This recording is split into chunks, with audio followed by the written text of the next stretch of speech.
حضرت عثمان کو چچا نے ان کے ایک چٹائی کے اندر لپیٹا اور دھونی دے دی، دم گھٹ رہا ہے، جان نکل گئی۔ حضرت مصعب بن عمیر رضی اللہ تعالی عنہ، وہ نوجوان 200 درہم کا جوڑا ان کا سیکھ کر آتا تھا، شام سے تیار ہوگا، لباس معطر ہوتا تھا، جدھر سے نکل گیا پوری گلی جو ہے وہ معطر ہو گئی، انگلیاں اٹھ رہی ہیں، وہ جا رہا ہے مصعب، یہ خوشبو اس کی ہے۔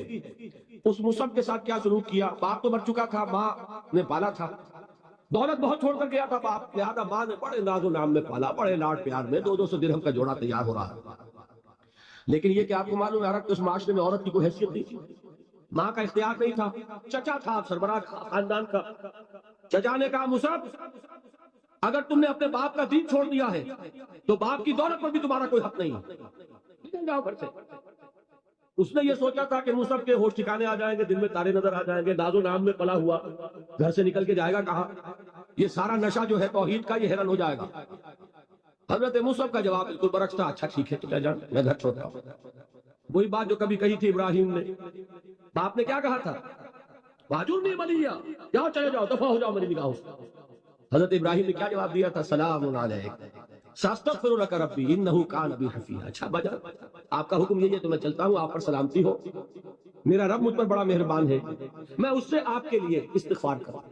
جلدی یہی جو ہے حضرت ابراہیم کی نسل ہے نا قریش۔ آج ابراہیم کے ایک بیٹے کے ساتھ وہی معاملہ ہو رہا ہے مصعب کے ساتھ، اور مصعب چلنے کے لیے تیار ہو گئے۔ چچا نے سوچا، میں سمجھتا تھا کہ ہوش ٹھکانے آ جائیں گے، یہ تو تیار ہو گیا نکلنے کے لیے، غصے میں آ کے اگلی بات کہی، یہ کپڑے جو پہنے ہوئے تم نے یہ بھی اسی مشرک باپ کی کمائی کے ہیں، اتارو ان کو۔ وہی کپڑے اتارے، مادرزاد برہنہ گھر سے نکالے گئے، ماں کے پاس پہنچے، ماں نے آنکھوں پر ہاتھ رکھے، کیا ہوا؟ کہ ماں سے کہتے ہیں کہ ماں میں موحد ہو گیا، اور وہاں سے گئے، پھر حضور کی خدمت میں کپڑے کہیں سے مانگے ہوں گے۔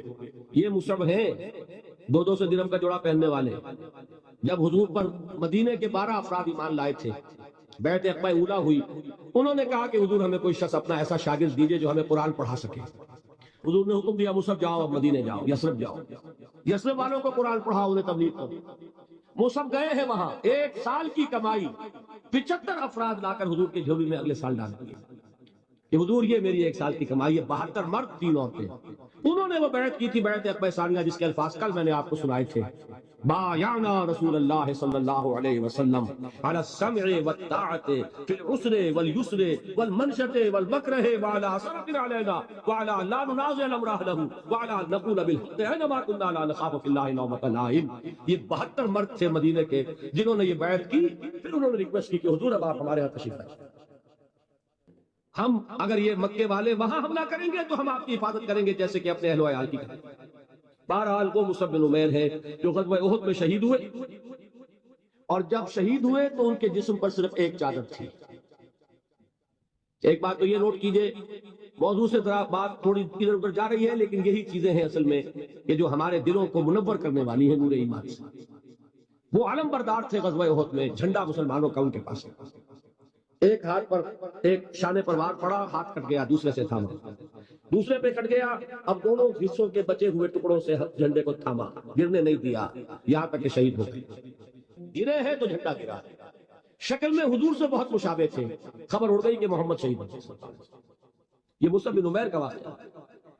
جب ان کو اب دفن کرنے کا وقت آیا، اور شہید کے لیے کفن جو ہے اس کا وہی لباس ہوتا ہے جو شہادت کے وقت ہوتا ہے، حضور کے سامنے ایک پرابلم پیش کیا گیا، حضور مصعب کے جسم پر تو ایک چادر تھی، اور وہ چادر بھی اتنی چھوٹی ہے، یعنی 2 گز کی چادر بھی نہیں ہے، اس سے اگر سر ڈھانپتے ہیں مصعب کا تو پیر کھل جاتے ہیں، پیر ڈھانپتے ہیں تو سر کھلتا ہے، کیا کریں؟ حضور نے فرمایا سر ڈھانپ دو چادر سے اور پیروں پر گھاس ڈال دو، یہ آخری لباس ہے جو محمد کے اس دیوانے کو اس دنیا سے رخصت ہوتے ہوئے ملا ہے، جس کا 200 درہم کا جوڑا چلتا تھا۔ یہ ہے سب